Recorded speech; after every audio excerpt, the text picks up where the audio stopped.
From my side, I'm John. For anyone I haven't met yet, I am running the DevRel team here at Arize. So get to do a lot of different things with our kind of technical facing, field facing work that we do. And one part of that is some research, which is something we're going to talk about a little bit more today. So excited to get into all that as well. And Julia, I'll let you do a quick intro too. Hey everyone, I'm Julia. I'm a product manager at Arize, and I spend a lot of time working on evals and thinking about evals. So this is a fun one to dive into. And before this, I actually worked in ML research in the self-driving space. So it's been fun kind of getting back into this world. Awesome. Yeah, so today is going to be kind of an interesting one.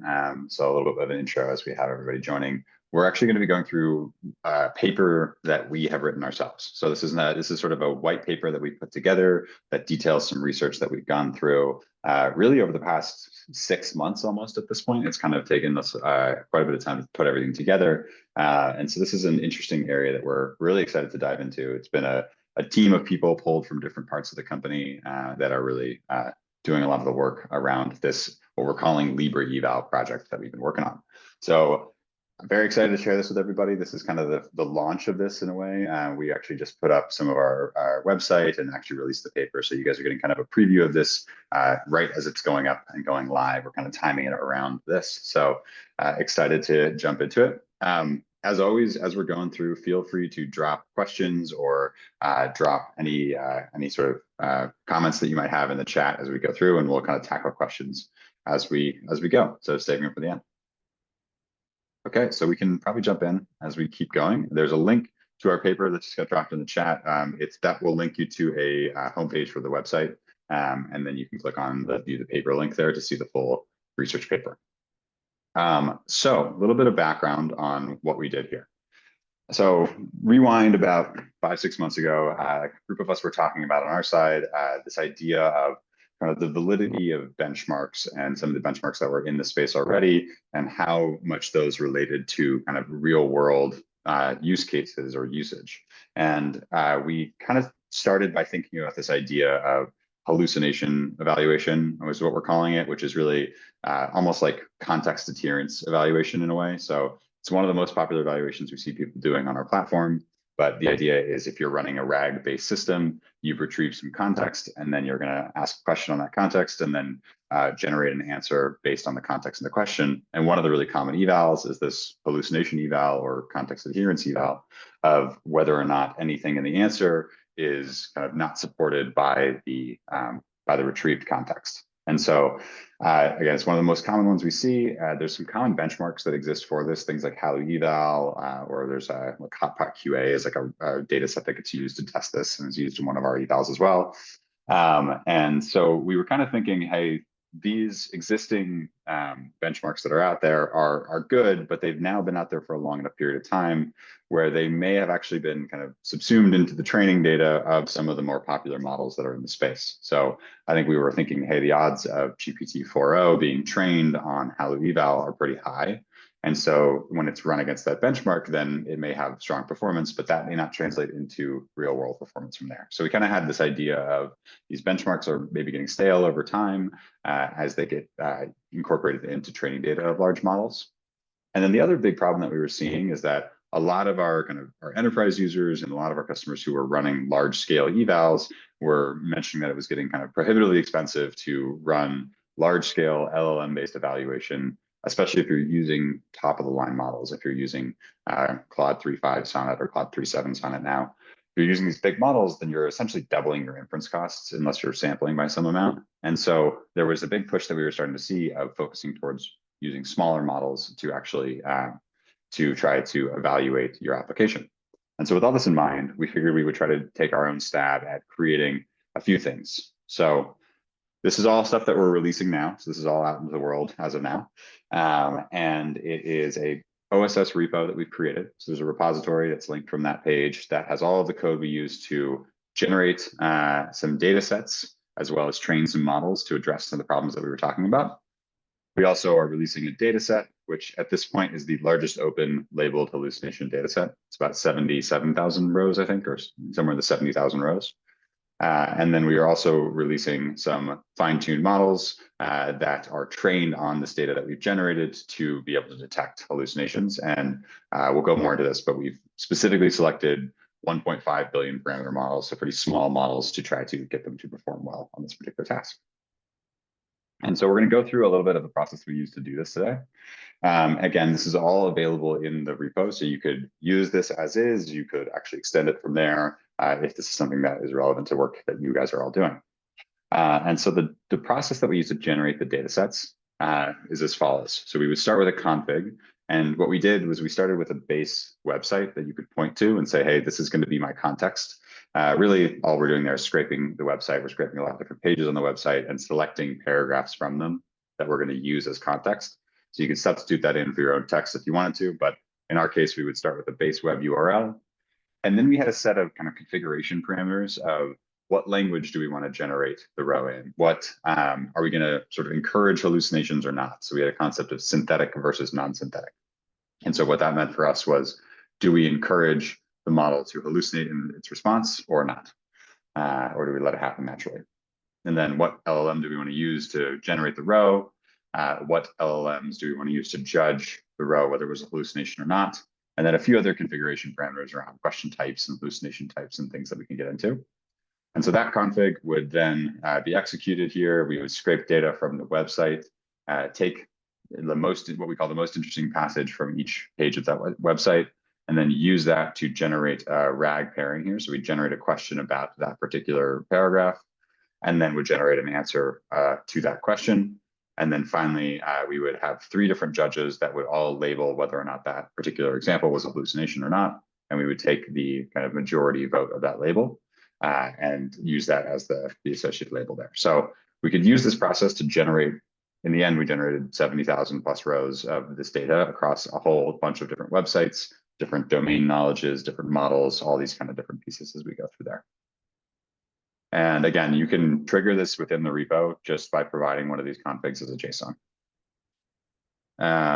This question I see popping in around how can you tell what is the most interesting part of that website? Do you scrape everything and then let an LLM decide, or what does the process look like? So we did let an LLM decide what the most interesting passage was. Basically, what we did is we would scrape a web page, and then actually there is a config variable that we would use to say how many paragraphs we would choose on each web page. We'd either do 1 or 2. So we'd scrape the web page, and then we'd have an LLM kind of decide what is the most relevant or interesting paragraph on that site that we would then use for the context. It's a great question. And I should mention, we used a combination of different models for this. So for the generation process and kind of the RAG process, we would use GPT-4o, we used Claude 3.5 Sonnet, and we used a Llama 3.2 model as well to kind of do the whole RAG generation process that we talked about here. And so we use that process to generate a whole bunch of different data sets, or one large data set, depending on how you want to think about it. So each example in that data set has an input, context, and output, and then has a label that's attached to it along with an explanation. There's actually a bunch more columns that are in the data as well too, around some of the configuration and things like that, but this is sort of key ones that you would see. And we generated data across a bunch of different languages: English, Japanese, Korean, Spanish, French, Chinese, and Portuguese. Most of the data set we did generate in English, but we covered a few different domains with each of those languages as well. So ended up with almost 54,000 examples of English hallucinations here. And when we look at the data itself, we have a couple different kind of distributions here. So I mentioned before we had this idea of synthetic and non-synthetic. So synthetic is we actually instructed the model to hallucinate in its response that it gave back for the RAG system. Non-synthetic is that we did not instruct the model to do any kind of hallucination or anything like that. We just we had it do a normal RAG pipeline, and we let that hallucination occur naturally in this case. So that's obviously a much lower yield of the number of hallucinations, but we were still able to get a fair amount that way. And we have about a 60-40 split in the data set of synthetic versus non-synthetic examples. The data set, you can see there's a split of label, in this case, of factual or hallucinated kind of tags there as well. And then we had an idea of hallucination types, which I'll talk more about in a second. And then we looked at the language already as well too. So a little bit more on the types. This is something that we actually had pulled from another paper in terms of the distribution of different hallucination types and what each type meant in that case.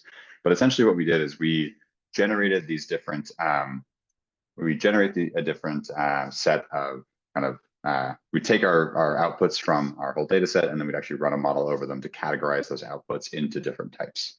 So those types were entity error hallucinations, relation error hallucinations, incompleteness hallucinations, where you can see some of the split there, as well as outdatedness hallucinations, overclaims, and unverifiable information.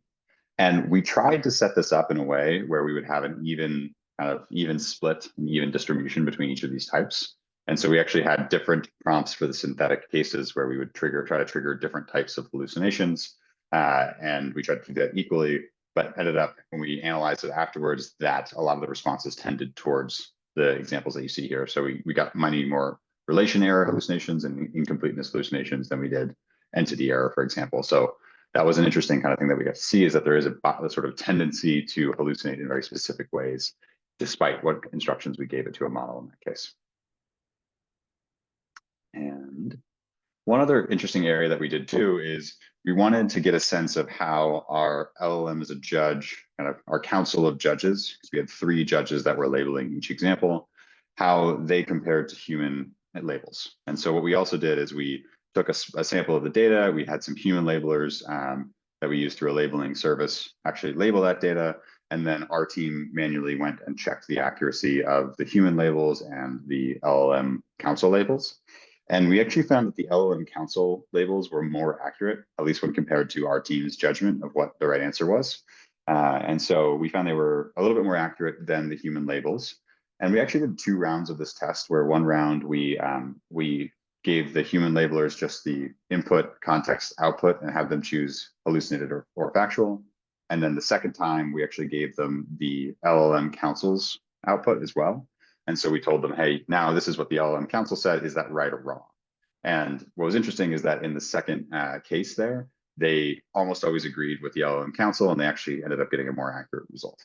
So I will say, take this with a grain of salt. This is not to say that an LLM council will always be better than humans. We used a labeling service, so we didn't have a lot of control over who our labelers were and kind of how much time they spent with each case or anything like that. So there's a lot of unknowns that were in this system. I think we could have probably increased the human labeler accuracy if we did it in a more controlled way, but was an interesting find. And it's something that was kind of an interesting thing for our team to see. Awesome.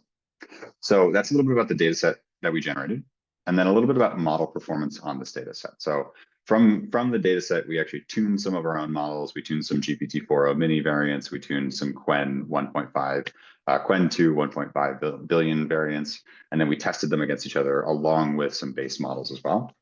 And so here's a little bit of the data that you can see across the synthetic and non-synthetic split in our data.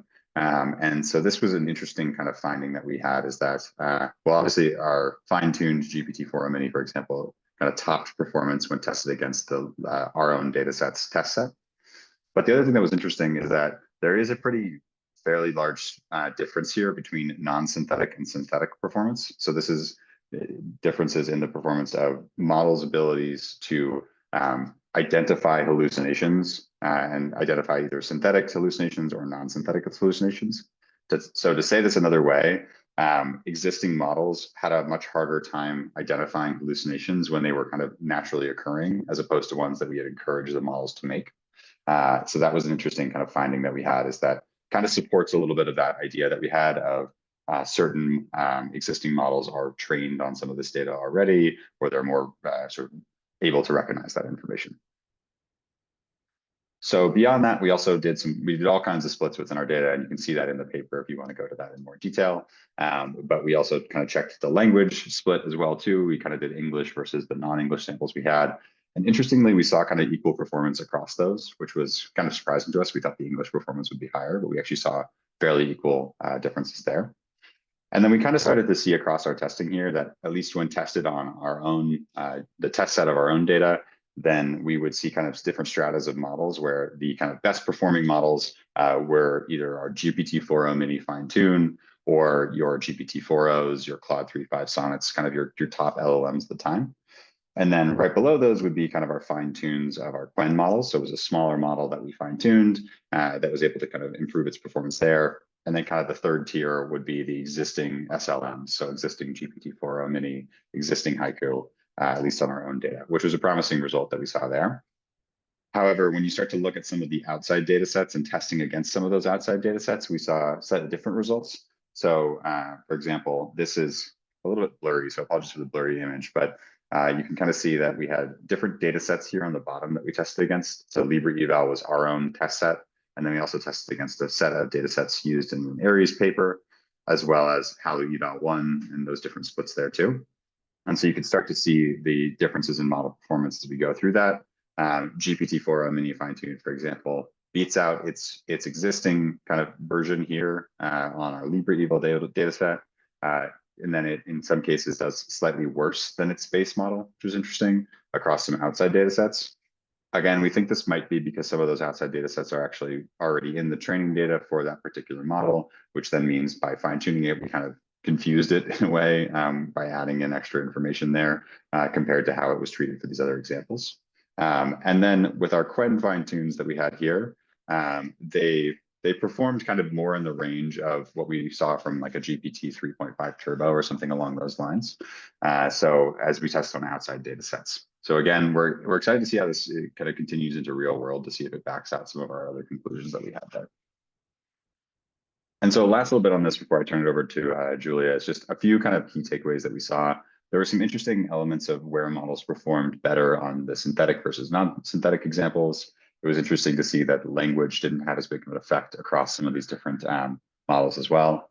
And then with the fine-tuning side of things, I think our general takeaway from this is that fine-tuning is actually really powerful to be able to bring some of these small models, these 1.5 billion parameter models, or these GPT-4o minis, for example, up to a reasonable or even above reasonable kind of performance level.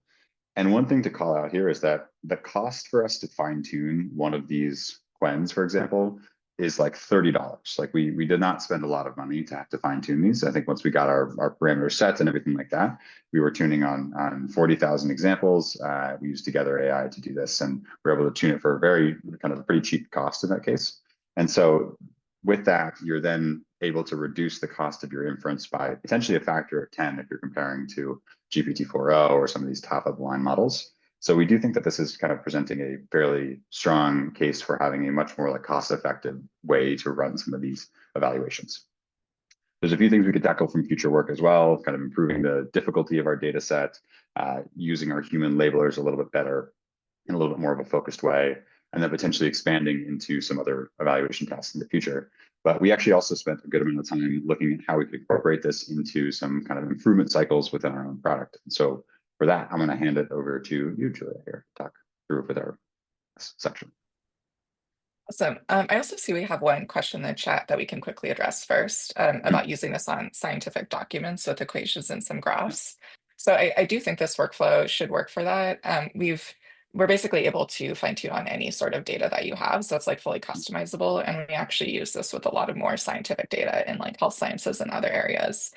John, I don't know if you have anything to add to that. No, I think that covers it. We could use that for that. You'd have to change some of the kind of process and code and things like that we had for it because we hadn't set it up specifically to work with images, but it would just be kind of plumbing the data together. Well, now I'll dive into the next steps. So as a product manager and someone who's like, formerly worked in a research role, for me, it's like really exciting to see when you can take cutting edge research and then turn it into like a really cool product.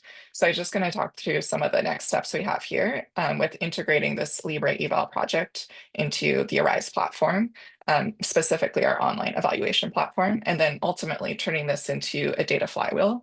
And the idea behind a data flywheel is you're constantly collecting new data that's used to improve your model.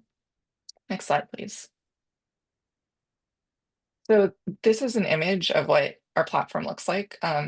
Here we have online evaluations, and with online evaluations, you can use an LLM judge to continuously evaluate the data that you have in production. So let's say you have like a chatbot that's deployed.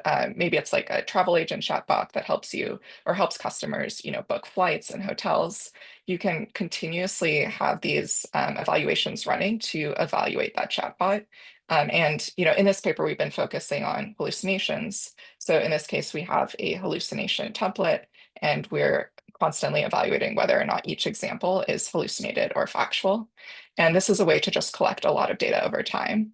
And a lot of our customers are using this, but one challenge, which John was mentioning earlier, is that if you're using models like 4.0, it's very, very expensive. And in addition to being expensive, it's also not customized on the specific types of data and patterns that you have for your chatbot. So we're trying to integrate this with LibreEval because then it has a few advantages. One is that it will be much more cost effective. So you can easily label all of your data, not just like a subset, at a very low cost. And then you can also enhance the model performance by fine tuning on your own custom data. So it can be very, very personalized. So like if it is something like scientific documents where maybe the large foundation models don't have tons and tons of examples for training, you can fine tune on those specific types of documents. Next slide, please.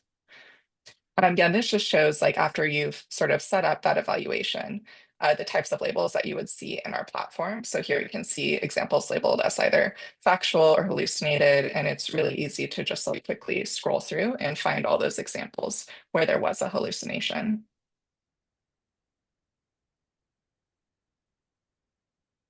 I saw a question in the chat, who does the labeling? So in this case, we're actually looking at labels from an LLM judge. So it would be the LibreEval model, ideally fine-tuned on your own custom data, that's providing these labels for hallucination and factual.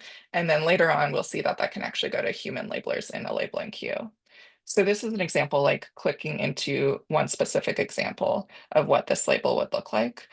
So here we have like inputs and outputs, and then the label will be provided by this LLM judge that says either factual, hallucinated. We also have a correctness evaluator here. And then in addition to that label, you get an explanation. And the explanation is basically the LLM explaining why it chose to label this example as factual or hallucinated. And it usually will reference some of the input text in its reasoning. And in addition to kind of adding this like explainability and observability for why the LM is doing what it's doing, the explanation also adds a reasoning component to the model. So it makes it so that the model is more likely to provide an accurate label because it thought about the answer first. For human labelers, we're actually, this is a question in the chat about who is doing the human labeling. So I'll get to this in a minute, but we actually have a way to label the data inside of the Arize platform. We have these annotation queues that people can use. So you actually never even have to leave Arize in order to set up this full pipeline. Although for the project, we also used Labelbox.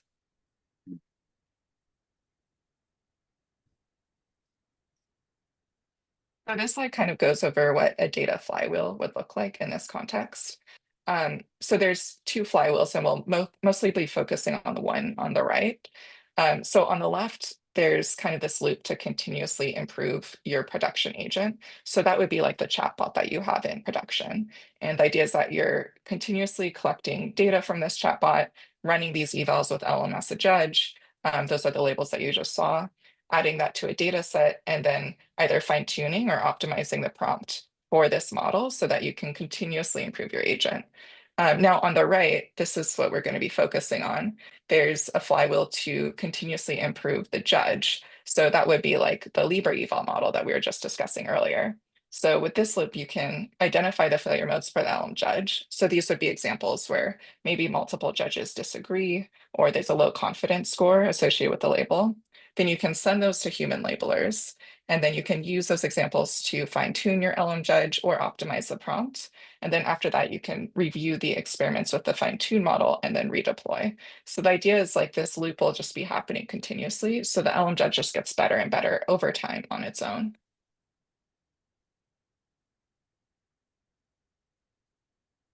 In this slide, I'm just going to go over how you can identify examples that are challenging for an LM judge. So one thing that you can do that's fairly low cost is use the log probabilities that are output by the model to compute a confidence score, especially with fine-tuned models. Unlike closed source models, you'll always have access to those log probabilities. So you can do some quick computations to get like essentially a confidence score about how confident the model is in the label it's providing. So in this example, we can see that the hallucination label was provided with a 55% confidence score, which is pretty low. So this would be a good candidate to add to a data set for human labeling so that a human can determine what the ground truth should have been.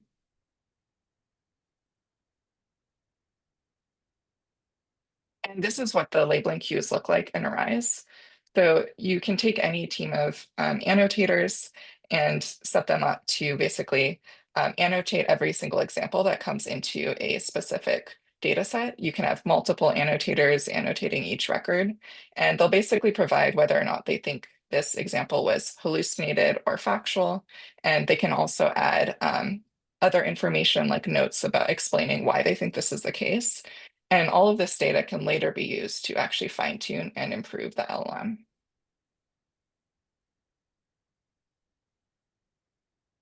And this is an example of like the sorts of integrations that we'll be doing in Arize for the fine tuning part. So here is an example of what the integration would look like with NVIDIA NeMo, which is one of our partners. Here you can specify a training and validation and test set and use that data set that you just labeled with human annotations to, in a purely UI flow, continually fine tune this one model that was produced in LibreEval. You can specify the batch size, the learning rate, and other parameters all here in a UI. And this enables like a fairly non-technical people to also contribute to this workflow of improving the LLM through fine tuning. And then at the end, once you kick off these fine tuning jobs, you'd be able to see the results as an experiment in our UI. So we're really trying to make this a purely UI workflow. And here what we're looking at is we see the original output from the LM judge before that fine tuning job, then the new output from the LM judge after the fine tuning job. And these are on all the hard examples that we were looking at earlier. So examples where the judge wasn't very confident initially. And we can see how this compares with the human annotations. And ideally, we want the labels between the LM judge to match what the human annotation labels are. And here we can see that fine tuning this model results in labels that are more aligned with human judgment, which means our model is getting better and better over time with these fine tuning jobs.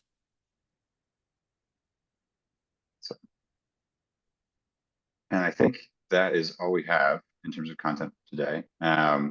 If there's any other questions, feel free to throw them into the chat here. I think this is something that we've obviously been working on for a long time. And I think if you guys have been joining in for any of our other content over the past few weeks and some of the stuff we have upcoming, we're starting to talk a lot more about kind of optimization and continuous improvement and some of these automated improvement techniques. So very excited to see some of this kind of coming into the product as well, and excited to be able to share some of this research that we've done with you.